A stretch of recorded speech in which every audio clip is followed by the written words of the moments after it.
오늘 하나님께서 우리에게 주신 하나님의 말씀은 갈라디아서 1장 1절에서 10절 말씀입니다. 갈라디아서 1장 1절에서 10절 말씀, 신약 성경 302면 말씀입니다. 한 절씩 교독하도록 하겠습니다. 사람들에게서 난 것도 아니요 사람으로 말미암은 것도 아니요 오직 예수 그리스도와 그를 죽은 자 가운데서 살리신 하나님 아버지로 말미암아 사도된 바울은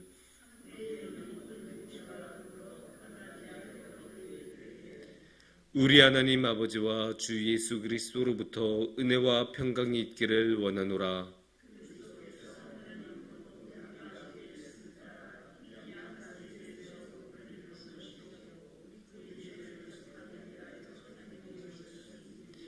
영광이 그에게 세세토록 있을지어다. 아멘.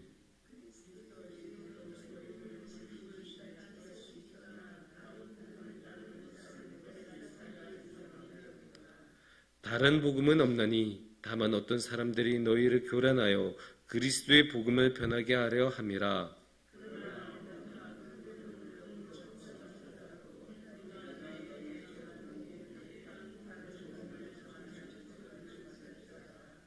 우리가 전에 말하였거니와 내가 지금 다시 말하노니 만일 누구든지 너희가 받은 것 외에 다른 복음을 전하면 저주를 받을지어다.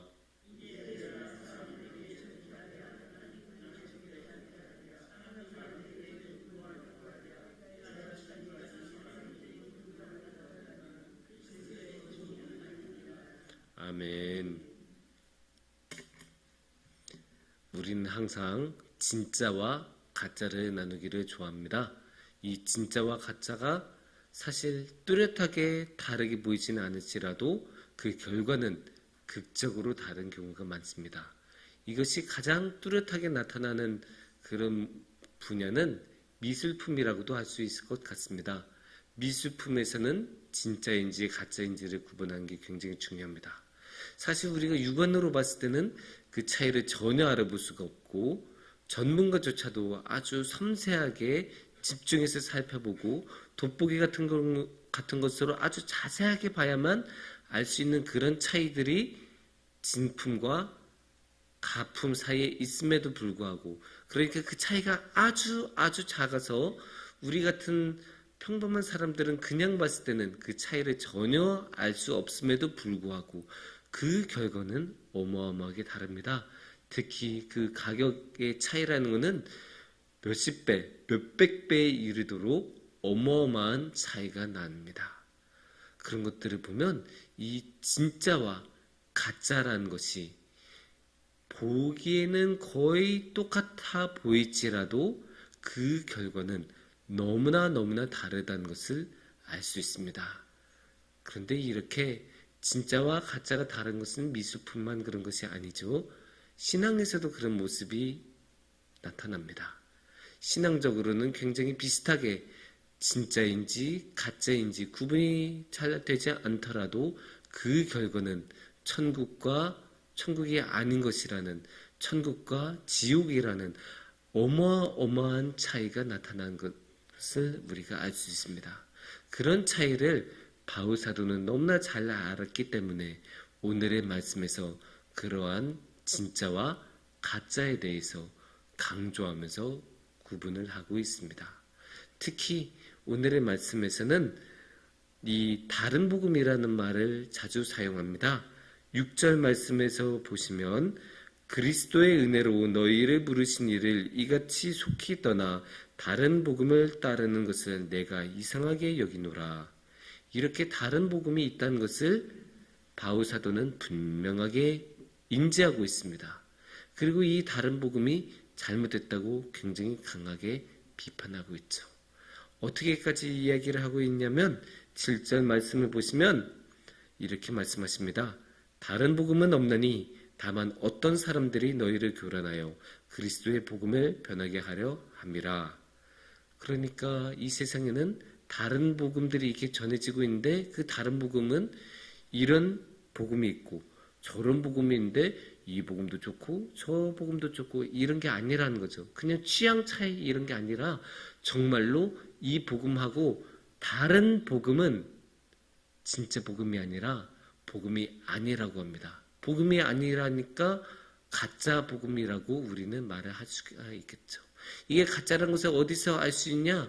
이 다른 복음이라는 것은 그리스도의 복음을 변하게 하려고 한다고 진짜 말씀에서는 말씀하고 있습니다.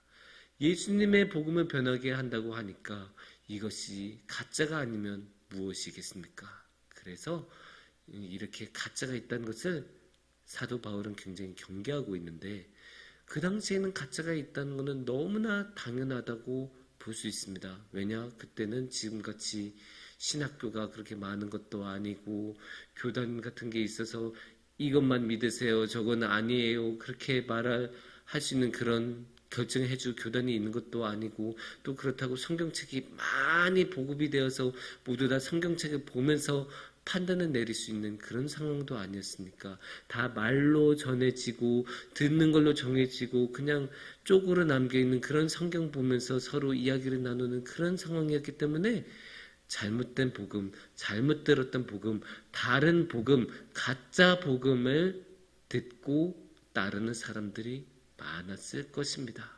그런데 이런 다른 복음, 가짜 복음에 대해서는 바울은 조금도 허용하지 않아요. 조금도 양보하지 않아요. 그리고 굉장히 강하게 경고하고 있습니다. 그것을 우리가 8절에서 볼 수 있습니다. 8절 말씀에서는 그러나 우리나 혹은 하늘로부터 온 천사라도 우리가 너에게 전한 복음 외에 다른 복음을 전하면 저주를 받을지어다. 다른 복음을 전하면 어떻게 된다고요? 저주를 받는다고 해요. 누구조차도, 하늘의 천사라도, 그리고 너희에게 전한 우리라도 다른 복음을 전하면 저주를 받을 것이다. 이게 굉장하죠? 천사가 저주를 받을 수 있다는 것은 우리는 사실 생각지도 못하는 건데, 그만큼 바울은 아주 강하게 경고하고 있는 거죠. 다른 복음을 따르지 말라고. 다른 복음을 따르면 저 하늘의 천사라도 저주를 받을 것이다. 그리고 누구조차도, 지금 너희에게 하나님의 복음을 전하는 우리조차도 예외가 아니다. 그러니까 너희들 똑같은 기준으로 보고 정하고 우리를 판단해라.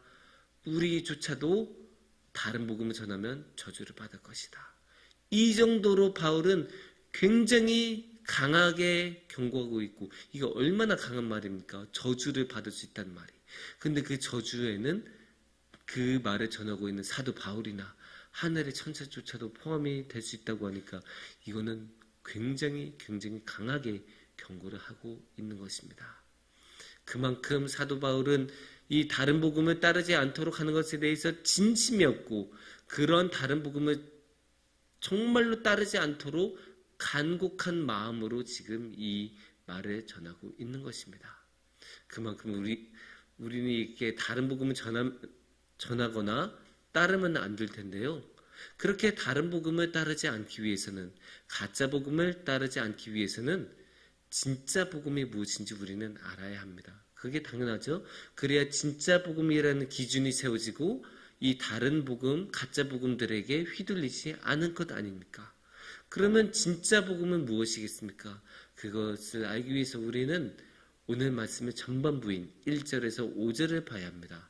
특히 1절 말씀부터 우리가 보면, 사람들에게서 난 것도 아니요 사람으로 말미암은 것도 아니요 오직 예수 그리스도와 죽은 자 가운데서 살리신 하나님 아버지로 말미암아 사도된 바울은, 이 1절 말씀에서 바울은 이미 두 가지 중요한 원칙을 이야기합니다. 그게 첫 번째가 무엇일까요? 오직 예수 그리스도와, 오직 예수 그리스도예요. 다른 그 무엇도 여기에 끼어들면 안 돼요. 그게 이 말씀을 전하고 있던 사도 바울이든 다른 어떤 천사든 다른 그 무엇이라도 그 사이에 끼어들면 안 돼요. 오직 예수 그리스도. 이게 참된 복음의 첫 번째 원칙입니다. 진짜 복음은 오직 예수 그리스도입니다. 그리고 곧이어서 이 말씀에는 두 번째 원칙도 나타납니다. 뭐라고 할까요? 그를 죽은 자 가운데서 살리신 하나님 아버지. 어떻게 하셨다고요? 죽은 자 가운데서 살리셨다. 그게 뭡니까? 부활입니다. 이 부활이야말로 두 번째 원칙입니다. 이 부활을 누가? 아버지 하나님, 하늘에 계신 아버지 하나님께서 부활하도록 이끄셨다. 이게 두 번째 원칙이에요. 참된 복음은 우리가 부활할 것을 가르쳐주고 보여주고 미리 말해주고 계십니다. 그리고 이제 세 번째 원칙을 알려면 우리가 4절 말씀을 봐야 합니다. 4절 말씀은 그리스도께서 하나님 곧 우리의 아버지의 뜻을 따라 이 악한 세대에서 우리를 건지시려고 우리 죄를 대속하기 위하여 자기 몸을 주셨으니.